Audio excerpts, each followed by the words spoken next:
consumerism. We've already started hearing reports about how many companies are back at pre-COVID levels. Look at Asian Paints, look at credit card companies, look at Myntra. They're all saying they're back at pre-COVID levels. So we're going to check on all of that and more with the top boss at Vijay Sales, Nilesh Gupta, now joining us here. Mr. Gupta, thank you so much for taking the time out to be with us here on ET Now. This is Nayantara Rai working from home. Mr. Gupta, I want to first begin by asking you, as India enters the unlock mode, where is the consumption story at? Are people scared to come to stores? Are you selling more goods online? Are you back at the pre-COVID levels? Well, thank you for inviting me. As the unlock has begun, one thing is very clear that people are not scared to come to the stores. Consumers are coming to the stores. In fact, the major issue is how to manage the consumers who are coming in. So that's one positive side of it. But at the same time, we also have to be, I would urge all the consumers also to be safe and maintain all what is supposed to be maintained from COVID point of view. Now, as far as business is concerned, I would not say we have reached a pre-COVID level, but we are definitely at 70% of pre-COVID level, which is very good, except for one category, that is laptop, where the growth is more than even last year. So you are seeing a growth of nearly 60 to 70% in laptops, and that's precisely because of not only work from home but also learn from home. So this is how it is looking up. 70% of pre-COVID levels we have reached. And this is also, we also have to keep into account that not all the stores are open all days. The timings are restricted.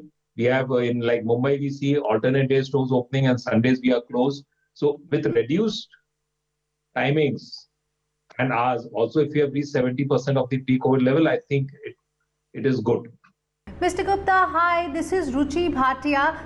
You're saying that laptops are being sold more, possibly because people are working from home. Having said that, which are the areas where you see that there is still a lot of pent-up demand? Because if you look at segments such as electronics and mostly ACs, the bulk of the season is already, is behind us in terms of the months that we lost due to the lockdown. So what happens to the other products? Where do things really stand there for you? There's no doubt that air conditioners, we have lost the season, and there's a huge pile-up of stocks at all levels, whether it's brand, whether it's distributors, or whether it's retailers level. So that is something which we'll have to live with it. It's not going to come back because it's a weather-related one. But other categories, mobile is doing reasonably well, and televisions is also doing well. And there's been a lot of pent-up demand because for the last 2 months, it's not only the pent-up demand, I would say, but when people were at home for the last 2 months, they used these items the most, whether it was televisions, whether it was mixer grinders, whether it was gas cables, everything was used. So they realized they need to upgrade. Some things went bad also, got spoiled during the time, so they are coming for replacement. So I think today the basic, except for the air conditioners and air coolers, which we lost the season, everything is doing quite well. Televisions are doing well, but only here I would want to point out one thing, that people are not buying premium products. Everybody is looking out for just the entry level. So people are price conscious at this moment. Mr. Gupta, this is Nayantara Rai again. I want to take a cue from what you said, that you are seeing the consumers being as price conscious as before.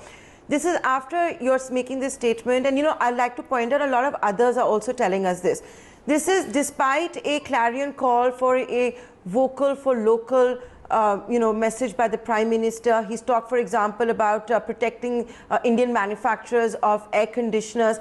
Are you saying that on ground the consumer decisions are not on that, they're going to go for the best value they can get for their money, and they don't care whether it's from an Indian company, a Chinese company, or a Japanese company? Currently, I think everybody is looking in their pockets, and definitely I think they are going in for the best value for money, irrespective of the origin of the country. But definitely, if the best value for money is coming from an Indian company, there are a few customers who would prefer to buy that. But all said and done, if you see in our industry, there are very few there are very few Indian companies which are left. So I think we'll have to restart the entire game of manufacturing, of building Indian brands. And it's not something which we can do. It's not a quick fix which can be done in a quarter. I think the planning has to start now, and it will take at least 4 to 7 years to build up the entire story of electronics for Make in India, actual Make in India, and not assemble in India. Mr. Gupta, since you're saying it's going to take some time before we see Make in India products being adopted in a big way, we also did see earlier this week the Commerce Minister saying that it could be a bitter pill in the short while. We may have to pay more. These products that are made in India may be a little more expensive, may pinch your pocket, but I think it's something that we should do for a more self-reliant Bharat. What are brands like yourself doing in order to promote Make in India products as well?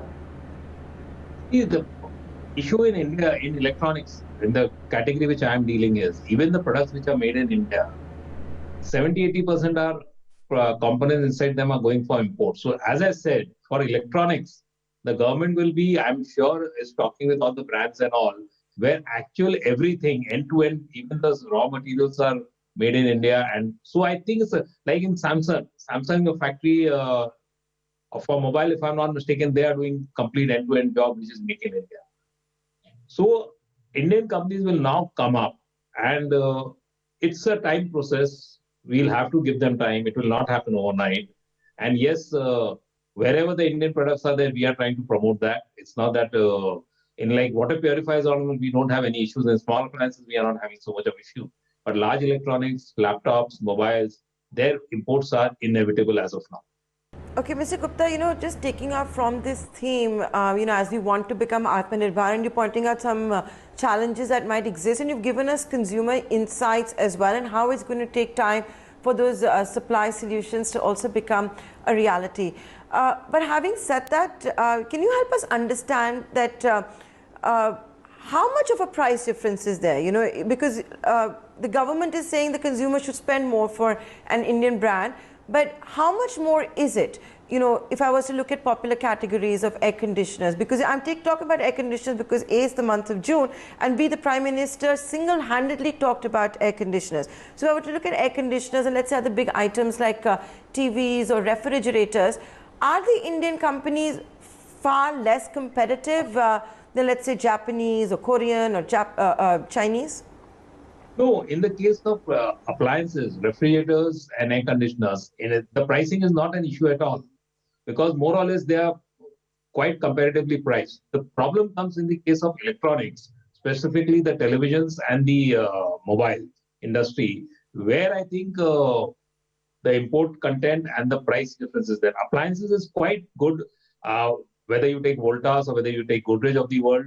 They're all doing a good job, and in fact, Voltas is the #1 player in the air conditioning segment for last quite a few number of years.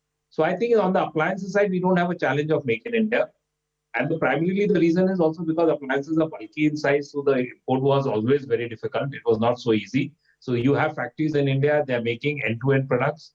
We have compressor factories also in the country. So on the appliances side, I think Make in India is quite already well entrenched. It's only on the electronic side where I think you'll have to work a little more harder. Mr. Gupta, you guys at Vijay Sales are particularly looking at a lot of B2C kind of business. Having said that, for India to be able to do better in terms of making products here and having factories here, what kind of incentives do you think are required? Because you yourself said that in terms of electronics, in terms of other goods as well, we're at least 4 to 5 years away. So what is it that since you're dealing with consumers, since you're dealing with people who are actually buying these goods, what do you think needs to be done to incentivize such products that are made in India, not just assembled here? See, basically, I think this is one question which I cannot answer. The manufacturers would be in a better position, because at the end of the day, it's not the consumers who definitely lap up Make in India now, since the clarion call has come, vocal for local. There's no doubt about it. Consumer is wanting. But the issue today is there are a lot of categories where the Make in products in India are not available. So the consumer has no option. Today, definitely, you see in the case of appliances, Godrej is doing very well, Voltas is doing very well.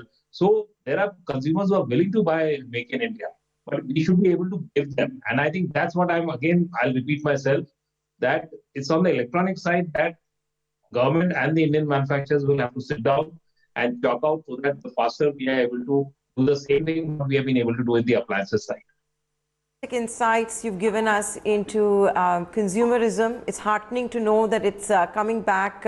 Without that, our economy really can't pick up. So thank you for those insights. And that's a big voice over there. Vijay Sales talking to you about consumerism. You need to hear voices like this as well to know how, what it needs and what it's going to take for Atmanirbhar India to not be just a dream, but a reality. Thanks a lot, Mr. Gupta, for joining us here on ET Now.